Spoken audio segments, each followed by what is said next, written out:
It all started when I noticed something strange happening with my farmland records. For generations, my family had owned 3,200 acres of fertile land, and every deed and title was secure in my name. But one day I received a letter claiming that large sections of my property had been transferred to developers for community expansion.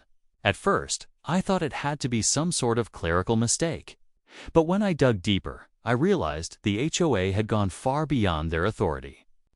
They had forged documents, putting together contracts and signatures that were never mine.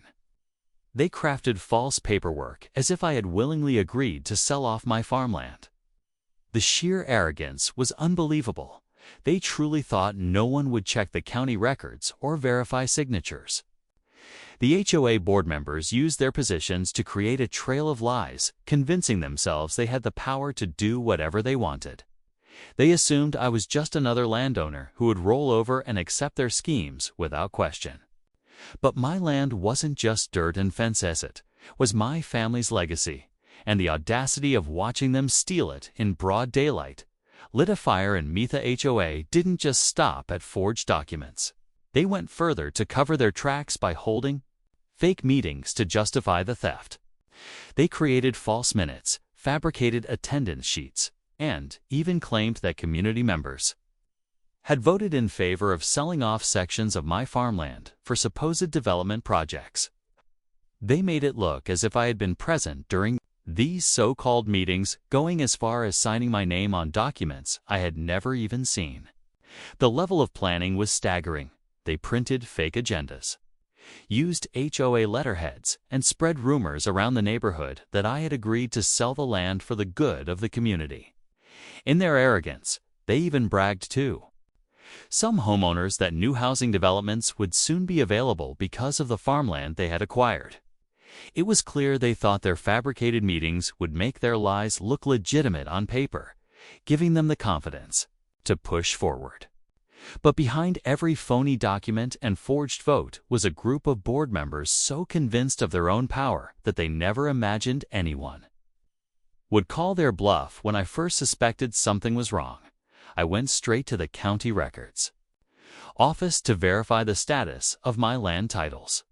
What I found confirmed every doubt I had. The documents had been tampered with, signatures altered, and transfers filed under my name without my knowledge.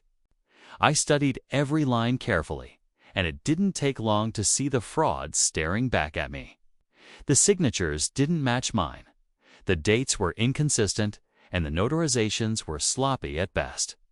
It was almost insulting how careless they had been, thinking I would never bother to dig this deep. I gathered certified copies of every original deed and title that proved the farmland had always remained in my family's hands. Piece by piece, I built a trail of evidence so strong that no lawyer or judge could ignore it. I also found witnesses who confirmed that no legitimate meetings or agreements had ever taken place, exposing the HOA's entire scam. What they had underestimated was my willingness to fight for my land, and the fact that the truth was always written in those records.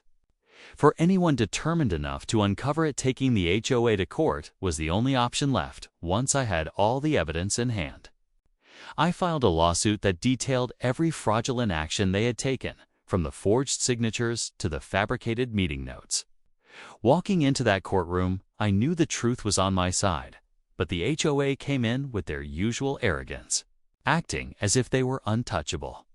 They brought in lawyers who tried to paint me as a bitter landowner who had agreed to sell and then changed my mind. But the stack of certified documents I had collected spoke louder than any of their lies. Each piece of evidence tore down their defense, showing how far they had gone to orchestrate the theft. The judge examined the mismatched signatures, the falsified notary stamps, and the inconsistencies in their so-called meeting records, and it was obvious their entire scheme was collapsing. Witnesses testified about how no real vote had ever happened, and neighbors admitted the HOA had spread false information to cover themselves. As the case unfolded, it became clear that the board members hadn't just made a mistake, they had deliberately broken the law to steal land that never belonged to them when the court ruled in my favor. It didn't just return my land, it gave me legal authority over the very HOA properties that the board members thought were untouchable. Their arrogance had backfired in the worst way possible, because by proving fraud, the court granted me rights that shifted the balance of power entirely.